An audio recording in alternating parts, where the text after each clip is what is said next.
Hello, everyone, and welcome back to your Social Media Compass. My name is Jacqueline Baker, and I'm your host, and I'm excited to be here with my new friend, Chris Roussakis. How are you today? I'm good. Thank you for having me. Of course, yeah. We're actually kind of neighbors. I'm in Toronto, and Chris is in Ottawa. Yeah, holding it down in the nation's capital. Awesome, yeah. So I'm all for short and sweet introductions, so we're just going to dive on in. So could you tell us your name, your company name, and what you do? Yeah, of course. I'm Chris Roussakis, co-founder and chief creative director of Phantom Productions, which is a film and animation studio in Ottawa, Canada. And we focus mainly within advertising, but do some entertainment projects from time to time. Amazing. I love that. So what do you feel makes you unique, and how do you support your clients? Well, I think what makes Phantom Productions most unique is the fact that we are a sister company to an ad agency.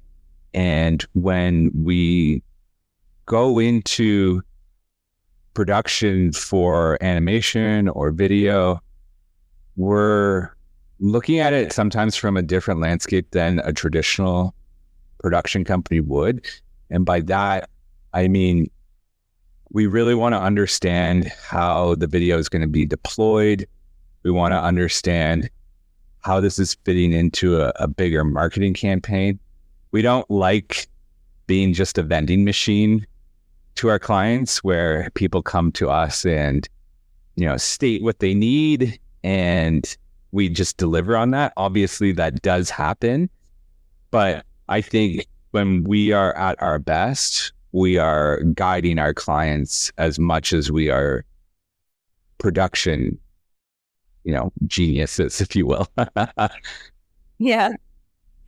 Awesome. Are there any industries you work with more than others? Yeah, I would say right now we are diving in a lot with sports, and that's great for us because a lot of people on our team have a longstanding relationship with sports, be it through the collegiate level or just fans of different sports. And that allows us to, put a level of care into it that I think for us as sports fans, it's maybe a little bit more rewarding.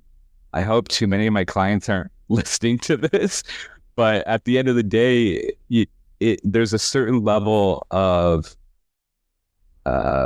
interest that just happens when you're on accounts that are really something that you enjoy to involve yourself with when you have free time.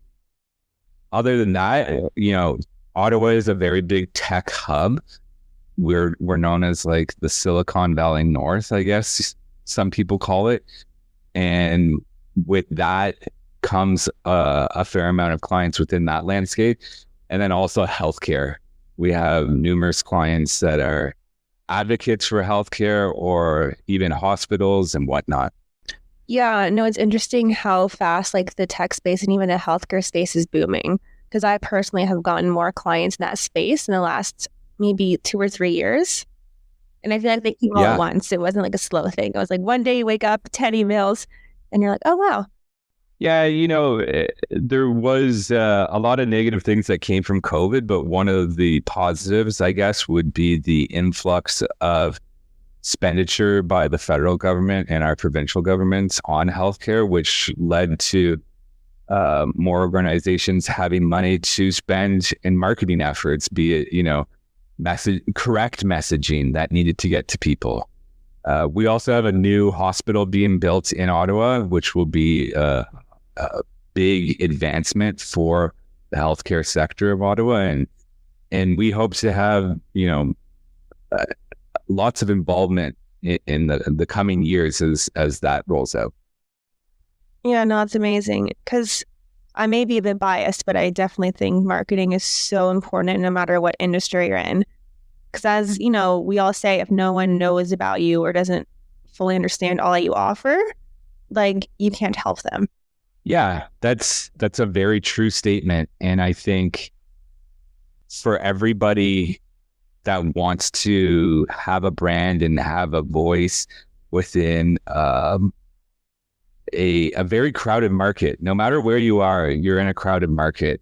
And no matter how niche you think your business might be, there's probably a few of you out there.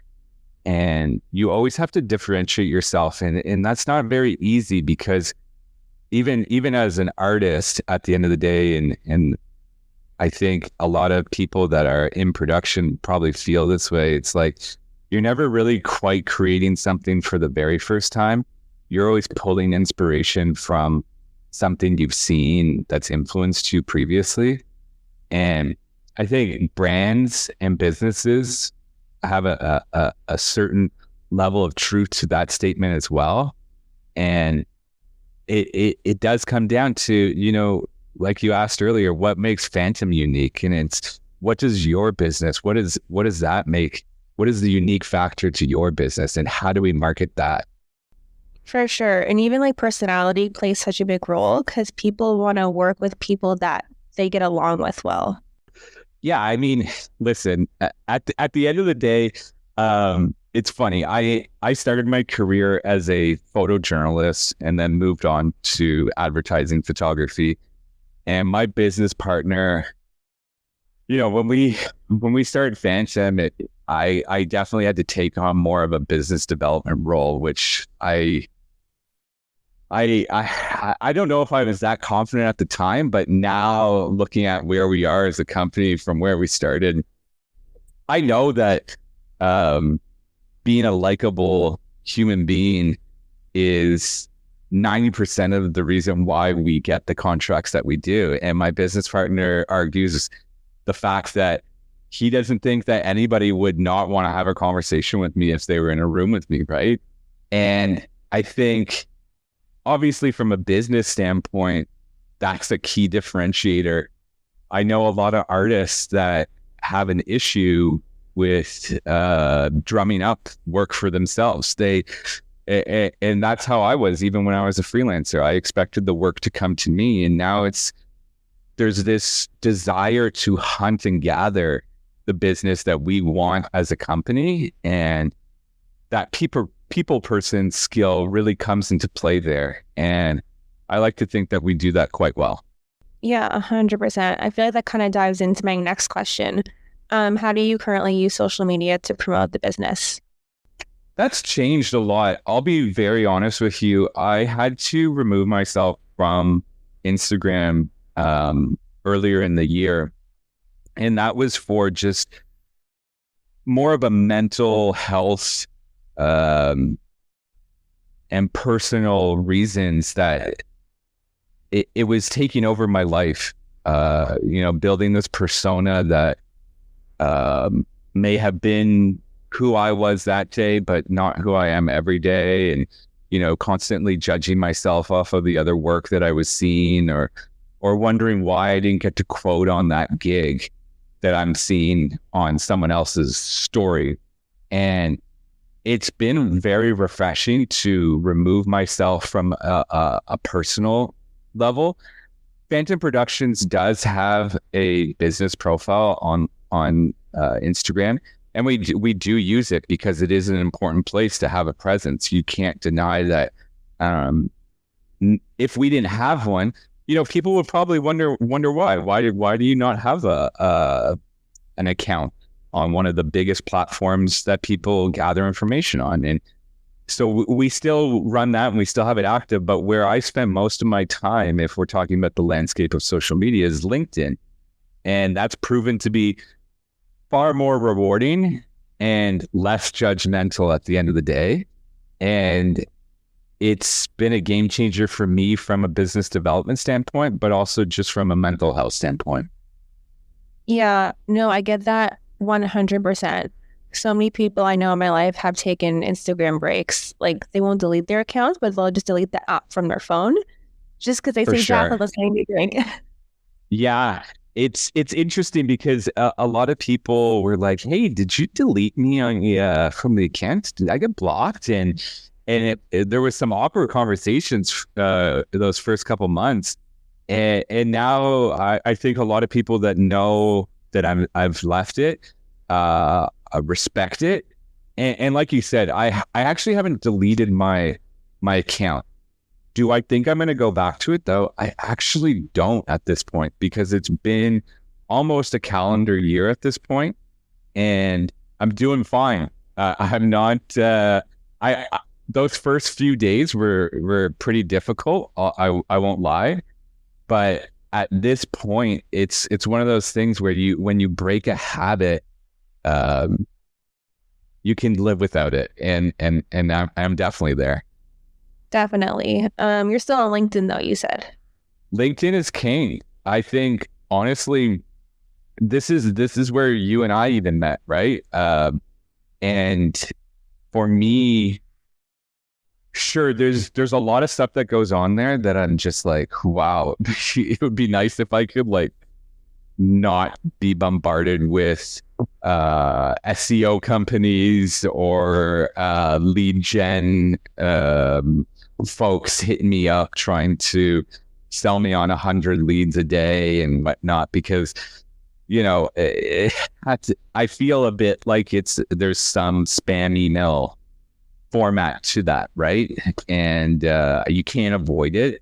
Also, there's a lot of offshore individuals that are reaching out and just don't understand maybe your business and are trying to sell you something that has no realm of where the landscape of your business might be in. So there's that, but the positives outweigh the negative on LinkedIn. And I think I've been really able to hone in on industries and people that I want to know more about from a career business standpoint, that have allowed me to bridge connections that have also led to work.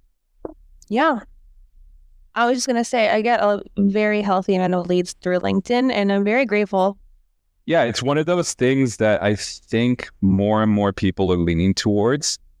The other side of LinkedIn that I haven't really explored too much in is actually running ads for a business on it. I know it is substantially more expensive. But for me, I feel that the job that I'm doing as an individual, it's probably enough for the point that we're at in the revenue that we are doing as a company. And I don't see that changing anytime soon as to how I use it. Mm-hmm. It's interesting you say that, because you're absolutely right. LinkedIn ads are a lot more expensive compared to Meta. So I've always found that interesting. It's like, why is it so much more money, And that's just it, right? Like Meta, you have the ability to target quite extensively. And you can really hone in on that target persona that you want to be engaging with. Maybe LinkedIn is viewed from an advertiser's point of view that there's less noise and it's more authentic, and I guess the right people are spending more time there than they would on, say, Instagram during that 9 to 5, where it's really important that, say, a marketing company was noticed during business hours so that you're engaging with it when it's top of mind instead of scrolling on your phone in bed at 9 p.m. I know what you mean. Because I've thought to myself tons of times, like, if LinkedIn ads were more on the range of like Facebook and Instagram regarding price, I'd likely spend a lot more money there, just because I'd be getting like the impact. Yeah, I bet you there's some great case studies out there where they dive into the same expenditure on platforms and the results are shown. I'd be curious to see what that says. But again, I think it's one of those things where within advertising and within marketing, there's a bit of a spray and pray mentality when it comes to campaigns, and not every platform is right for you. It's one of those things where LinkedIn might be good for some industries, but for the ice cream shop down the street, it makes zero sense. Yeah, and it also kind of changes. Sometimes you could be having nothing but amazing success on Instagram for years, and then all of a sudden you start noticing your TikTok pick up, or vice versa. Yeah, and that just goes back to the algorithms too a bit, right? It's ever changing, and if you look at even SEO from where it started, uh, let's just say 15 years ago, uh, SEO companies were able to put a stranglehold on how well they could do for you. And now it's a lot more complex. You can't just say, okay, SEO is the solution to get you to a number one ranking on Google. It's these things evolve, and the platforms, they got to keep it interesting for us, right? And I think realistically, they're just doing their due diligence to make sure that nobody's having a clear advantage over anybody else, and they're just switching up how you have to tackle it and play tactics. I know, because I made my first website, I think it was maybe 2012 or something along those lines, and the process was so different back then. Yeah, I mean, it's funny because the agency that's attached to Phantom Productions originally started as an SEO provider, and I was one of the very first clients.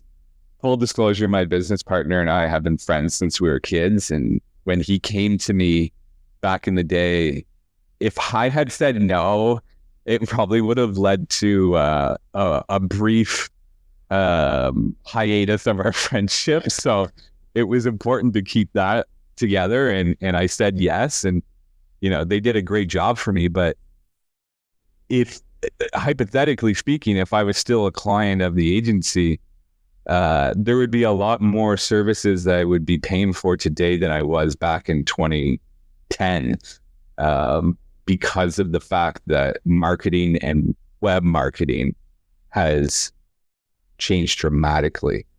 I know, because back in the day, again, back 2012 or so, when you would Google my name, I came up basically right away.